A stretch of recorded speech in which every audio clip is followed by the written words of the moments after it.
Oui, oui, bonjour. Alors attendez, je suis juste en train d'essayer d'augmenter les zooms. Voilà, Là, on a donc la les slides patiente devant nos yeux. suivante est une dame. Voilà, parfait. Ok, c'est une dame qui est âgée de 55 ans, qui a eu dans ses antécédents malheureusement un problème de cancer du sein et qui a développé, lors de sa dernière visite gynécologique, elle a développé un polype qui était asymptomatique dans un premier temps, mais vu ses antécédents, il a été envisagé une hystéroscopie diagnostique. Voilà, que vous allez pouvoir voir ici. Donc, c'est un examen que l'on fait habituellement en consultation. Donc, la patiente n'est pas endormie et donc l'examen, comme vous pouvez voir, a mis en évidence un polype avec le reste de la cavité, avec un endomètre qui par ailleurs est tout à fait atrophique.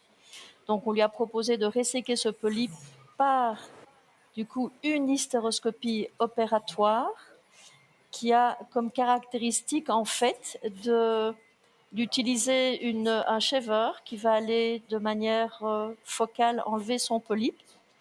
Ici, nous réalisons le geste au niveau sous anesthésie, mais ce sont en fait des techniques qui sont effectuées maintenant dans notre service et on a été les premiers en... Je peux avoir l'eau, s'il te plaît. Nous avons été les premiers à le réaliser en consultation avec des patientes qui sont sans anesthésie, quasiment pas, qui sont sans anesthésie, qui viennent comme une consultation classique. Et puis nous réalisons à ce moment-là la résection, comme vous allez pouvoir vous en rendre compte maintenant.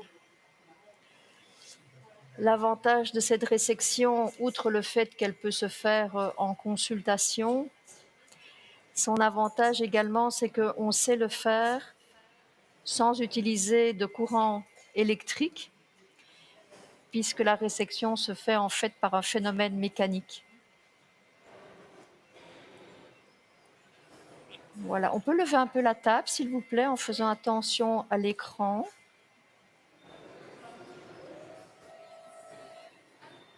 Et concrètement, docteur Nervaux, qu'est-ce qu'on appelle un polype? Alors, le polype, en fait, c'est une structure qui, quand vous regardez un utérus, vous avez plusieurs aspects. Vous avez d'abord un aspect glandulaire qui s'appelle l'endomètre. Cet endomètre, en fait, peut donner des lésions et les lésions, c'est notamment un polype. Voilà, alors on rentre progressivement dans la cavité. Quand on parle de fibromes, les fibromes, en fait, ce sont des structures qui émanent du muscle utérin qu'on appelle le myomètre.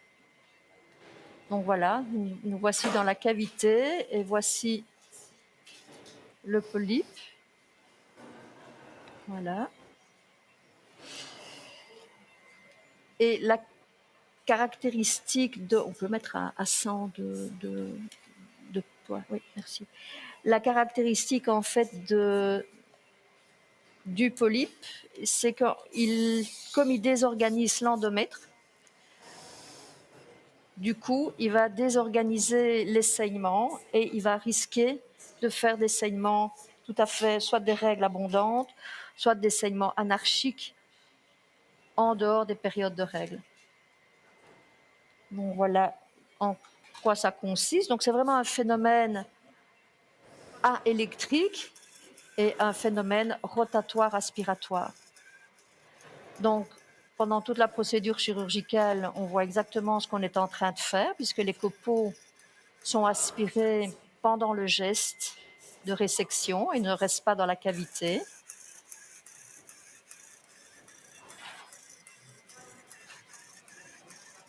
Tous ces copeaux qui sont aspirés vont être repris dans un petit bac récolteur, une petite chaussette.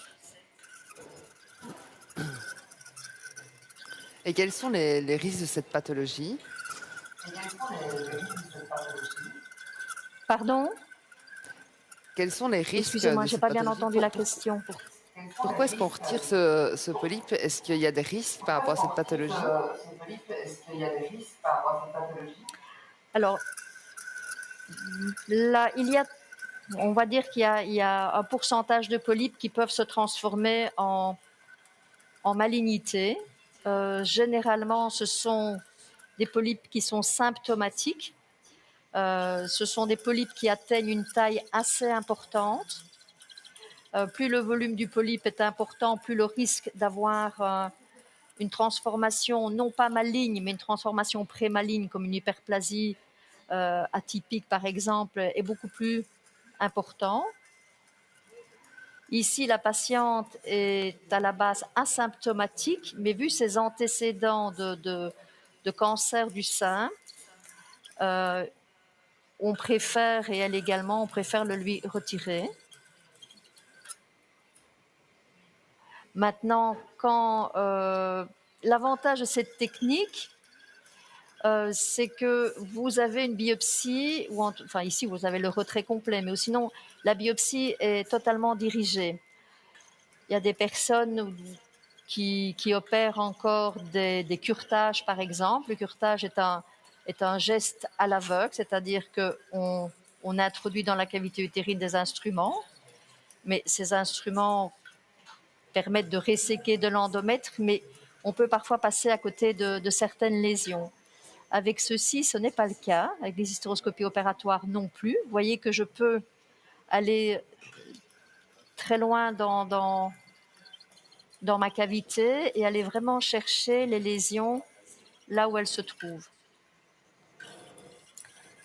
Donc je rappelle que ce genre de technique se fait en consultation avec des patientes qui retournent immédiatement à leur domicile dès la fin de l'intervention.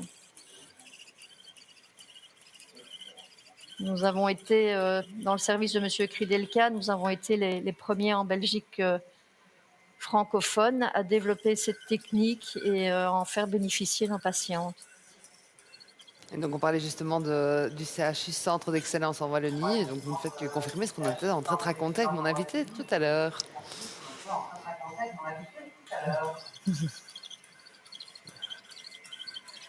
Donc, nous allons avoir bientôt fini. Vous voyez que le polype est resséqué dans sa totalité. On va également procéder à ce qu'on appelle un curetage visuel, c'est-à-dire qu'on va enlever le reste de l'endomètre. Mais la patiente va pouvoir rentrer chez elle très rapidement aujourd'hui.